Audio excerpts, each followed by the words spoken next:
Good evening. To my left is a poster board that contains a photograph of Eleanor Roosevelt along with a list of all the groups that she has helped throughout her career. A rare sight in the 1900s, Eleanor Roosevelt was a brave woman that used her well-known voice to speak up for women, African Americans, and many other minority groups to give them the help that they deserved. After struggling with constant trauma throughout her childhood, Eleanor Roosevelt used her sadness to fuel her in helping others.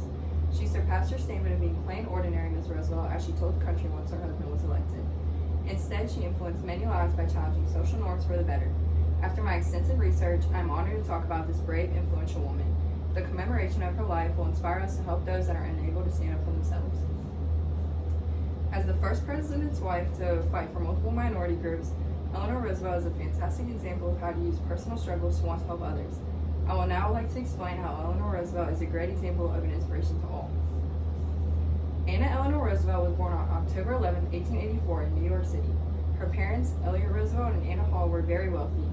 Her mother was a very harsh woman with high beauty standards. According to UC San Diego, she was shunned by her mother because she did not meet her standards, often called Granny because she was not pretty enough to please her fashionable, party-loving mother.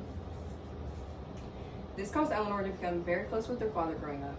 Before she had turned 11, her mother passed away. Her death led Elliot to alcoholism, which soon caused him to pass as well. Eleanor was then sent to live with her grandmother, who taught her manners and how to be respectful.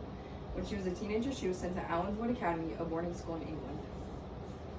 Her head mistress, Marie Suvastraw, taught her many important life lessons such as public duty. Following her completion of boarding school, she started her involvement in social work. A few years later, she learned about the terrible labor conditions of sweatshops. This sparked the start of her using her voice to help others. After returning back from England, Eleanor reconnected with her fifth cousin, Franklin D. Roosevelt. They soon got married on March 17, 1905. Eleanor gave birth to 6 children. The family eventually moved to Washington, D.C.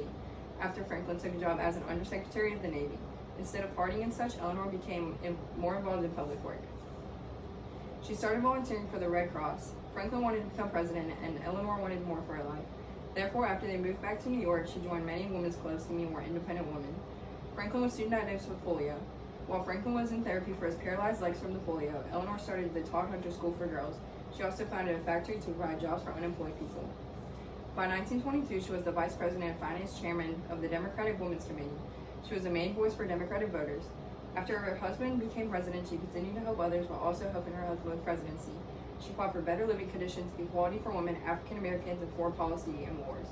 During World War II, she stayed by the side of many military members. She also spoke up for Japanese Americans. After the heartbreaking passing of her husband, she was appointed as a U.S. delegate for the United Nations. According to an article by Lita Black, she informed others that her voice would not be silent. She also played a significant role in drafting and gaining a passage for the Universal Declaration of Human Rights. This is considered her largest achievement. In conclusion, when you are going through hardships and sadness, I would like you to think about how Eleanor Roosevelt used hers as a way to help others. Eleanor Roosevelt was constantly called names by her mother, causing her to become very close to her dad. After her mother died, she lost her father as well, the person that knew her best. Instead of allowing the heartbreak and sadness to ruin her life, she used it to help others. She fought for minority groups that many people overlooked or looked down on at the time. Lives of women, African Americans, the poor, and Japanese Americans got better because of her.